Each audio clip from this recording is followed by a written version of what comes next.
The real story behind Ferrari's Miami meltdown. Ferrari rolled into Miami with their boldest upgrade package of the season, a major evolution packed with 11 significant changes aimed at closing the gap to the frontrunners. On paper, it looked like the breakthrough moment the team had been chasing. Then Lewis Hamilton stepped out of the SF26 and delivered a raw, unflinching assessment that cut through all the optimism. This wasn't the usual frustrated radio message or post-session complaint. It was a clear-eyed diagnosis from one of the greatest drivers in the sport, and it exposed something far more troubling than a single bad qualifying result. The real issue wasn't just that the car lacked pace. It was that Ferrari's heavy investment in this update failed to deliver any meaningful transformation.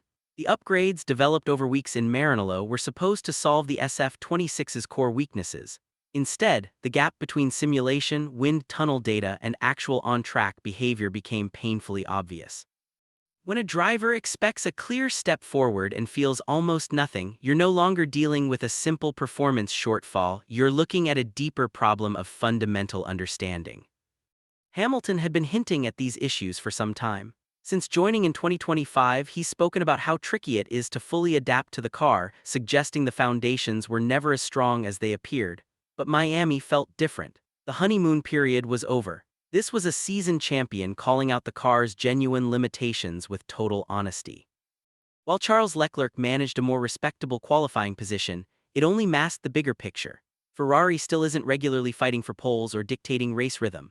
The SF26 seems to have slammed into a performance ceiling that no amount of clever strategy or driver talent can break through right now. Even more concerning were Hamilton's earlier comments about unexplained performance drops that the team couldn't fully diagnose. The big upgrade didn't fix those root causes. At best, it papered over them temporarily. Now the pressure is coming from inside the garage. When a driver of Hamilton's caliber speaks this candidly, he's not just venting, he's drawing a line in the sand. Ferrari can no longer rely on corporate-sounding reassurances about ongoing development or learning curves.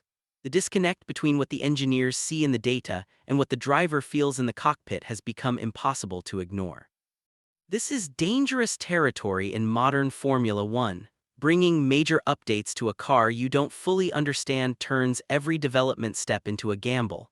Get the direction wrong and you risk pushing the program even further off track. That appears to be exactly what happened in Miami. Leclerc continues to do an excellent job of extracting the maximum from the current package, but that doesn't change the central challenge. The SF26 simply isn't competitive enough at the sharp end.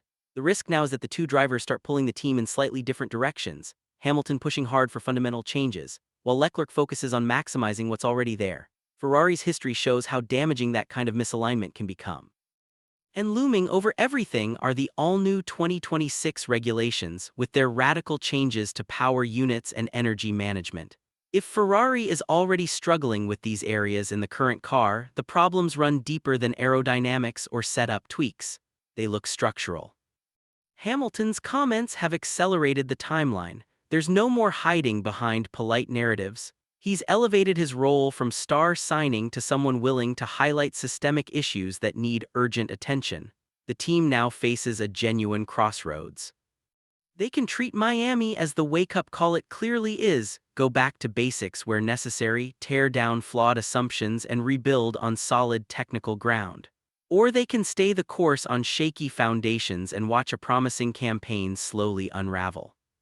Miami 2026 wasn't the crisis itself, it was the moment the mask slipped. A heavily upgraded car that still came up short, data that didn't match reality, and a growing realization that the SF26's problems run deeper than the team has been willing to admit. The question is whether Ferrari can improve. It's whether they're ready to confront just how much needs to change and whether they have the courage to do it.